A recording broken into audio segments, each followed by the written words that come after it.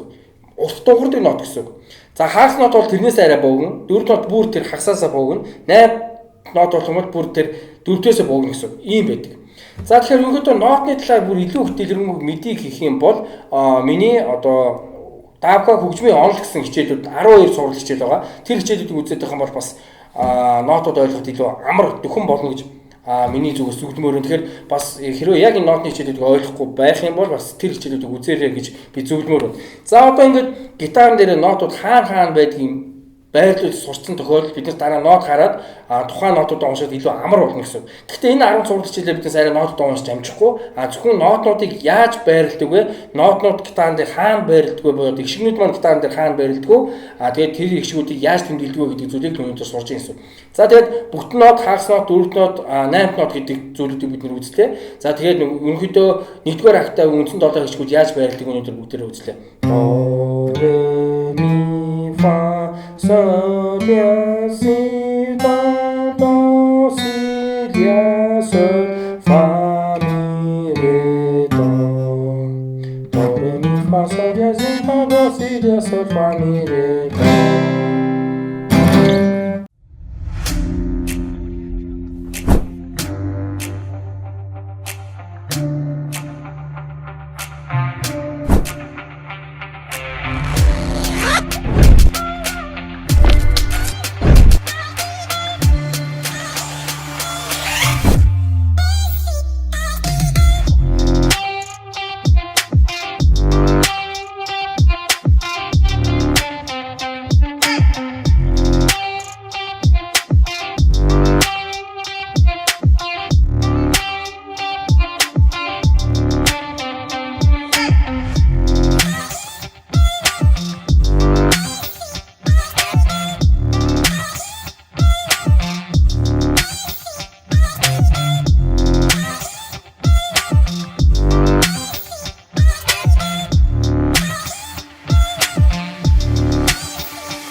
Манай сүүгийн бичлэг та бүхэн таалагдвал бичлэгээ баруун доод бодонд байдаг 400 удаа өгдөө subscribe гэсэн төвшгөрийг үүнийхээ дараа хонхон дээр дарж all гэсэн сонголтыг хийгээ мартаваа. Ингэснээр та бүхэн манай бичлэгүүдийг цаг алдахгүй цоо шинхэн хавгаа тогтноор нь үзэх боломжтой. Хэрвээ хонхонд дарахгүй хүүтэн бичлэг үзэн шүү. Мөн манай channel руу нэвтэрч channel-ээ баруун дээд болон барих нөгөө subscribe гэсэн дөрвөн төвчийг дарахаа мартаваа. Үүнийхээ дараа мэдээж хонхон дээр дарж all гэсэн сонголтыг хийгээрэй. Мөн search хэсгээр давхад түнс channel гарч ирэх юм бол нөгөө дөрвөн subscribe гэсэн төвчнүүдээр дараад хонхон дээр дарж all гэсэн сонголтыг хийгээ мартаваа. За ингээ та бүхэндээ баярлалаа.